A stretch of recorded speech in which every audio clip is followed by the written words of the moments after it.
Timothy, your comments and then to Dr. Malem. See, my comment regarding, as you have seen, the state is already in anarchy. So, in order to bring peace, whatever weapons have been looted, let it be surrendered. Then there can be peace, as the state has already failed in it all's perspective, whether it's administrative, whether it's law and order. So, therefore, if a precedent rule is imposed and the center directly, see the administration of the state, then I think there's a high chances of peace in the state. Because as of now, it's been more than a month. Until today, the violence is still happening, and the state is unable to control any of the violence which is taking place. But in your opinion, why did this violence in Moray break out? Why did this violence break out? I really don't know. Maybe it is a retaliation or whatever the situation is. Maybe because of there is an attack which is happening, which is Khamin Log area, or maybe that is the reason why the people are attacking the other areas. So it's one area. If there is an attack, maybe that's a retaliation which they are doing, which I don't know. And if this kind of loss of lives which is happening, then it's a really sad affairs which is happening in the state. Dr. Malem? Please, what's the question? My question is that why has violence spread to even far off areas like Moray? You see, Moray is a crucial place for international trade, and as far as I knew, Moray has been a point of contention since the early 1990s. It's exactly the place where the Kuki and Naga conflict also started for exerting area dominations and control of trade and etc. There were conflicts in the past as well, many times sporadic incidents. For example, in 2006 to 2007, there were attacks on the Meitei peoples in Moray, or they almost created a chaos in the state. But such kind of cleansing and destructions and the communal retaliations never took place.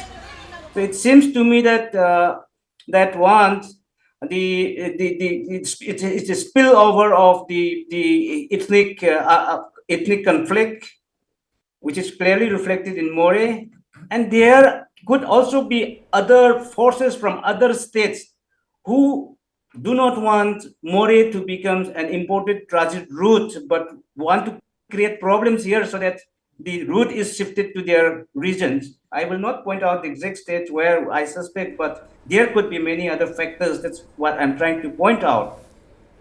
It's not a question of conflict between Kukis and Meiteis alone in Moray, but we also heard that the minority communities and other linguistic groups living in Moray, like the Tamils and etc., have been continuously harassed by certain militant forces operating there. So it's a point of place of contest for control, plus an area of extortions and an area of subjugations and discriminations and all forms of assault. It seems to me that lack of law and order in Moray. So one thing is very, very clear, that Himanta Biswa Sarma will have a role. How big that role will be, Brijesh? I think, if Himanta Biswa Sarma has a role, it is going to be a big role. Because, he is something which the party has entrusted the whole of Northeast with. I was very surprised, honestly speaking, that, the violence going on for the last 40 days, and he was yet to make either a statement or a visit to the trouble-torn state. I thought, and I'm not alone in this thinking that before the arrival of Home Minister, we thought that, Himanta Biswa Sarma will make a couple of visits and will try to ensure that the situation return back to normalcy. At least he starts a process on which the Home Minister will build. But the news which has come out is an extremely interesting news, Kartikeya, because the fact that he has met with leaders of Kuki rebel factions who are subjected to ceasefire agreement and all, which is the Sioux leaders, 4 of the Sioux leaders meeting him, and they expressing hope that, they expressing confidence that, Himanta Biswa Sarma will they have faith in his ability and he will help them solve the process is a big statement. Because if you compare this statement with the statement which was made by Manipur Chief Minister, who said that, that it is Sioux militants who are violating the peace agreement, and even the Home Minister Amit Shah, goes on to the extent of saying that if anybody violates the ceasefire agreement, he will be, severely dealt with.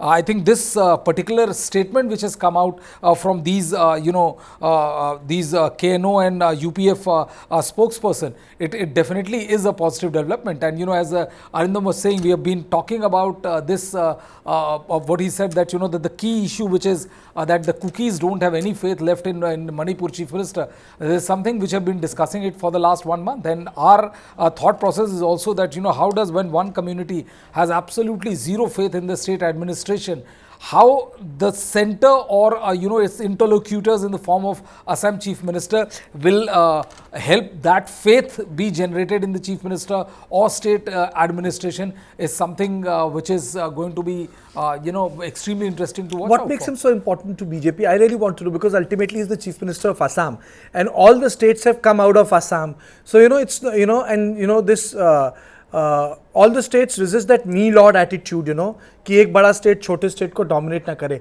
But Himanta Biswa Sarma still plays like a political संकट मोचन for them. ये क्या है? मतलब how does this fit in? Well, I think when it comes to Himanta Biswa Sarma, ever since he left Congress, it has been rise and rise of Himanta Biswa Sarma as far as Assam and other northeastern states are concerned. He's a one-stop shop for them. He knows the intricacies. He's very well connected, and most importantly, which is in any institution, be it political party or be it government or be it any form of even our office or anybody, when people know that that you enjoy an absolute trust of the top man, then it opens new doors and new vistas for them. Himanta Biswa Sarma enjoys explicit trust of Home Minister Amit Shah and the top man, and this reflects in his dealing with the other with his counterparts as far as Northeast is concerned.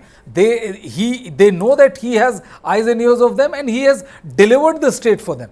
So, the feeling is mutual, and this is the reason why I was saying that, I was a bit surprised that Himanta Biswa Sarma swung into action this late. Honestly speaking, I was thinking that before 15th or somewhere in the range of 15th or 16th, when the violence was going down a bit, Himanta Biswa Sarma should have made an entry into the entire scene and see to it that the situation gets normalized or at least reaches a politically fruitation stage where, then the entry of Home Minister would have seen his visit solving a lot of problem. But him coming after Home Minister Amit Shah coming is slightly perplexing to me.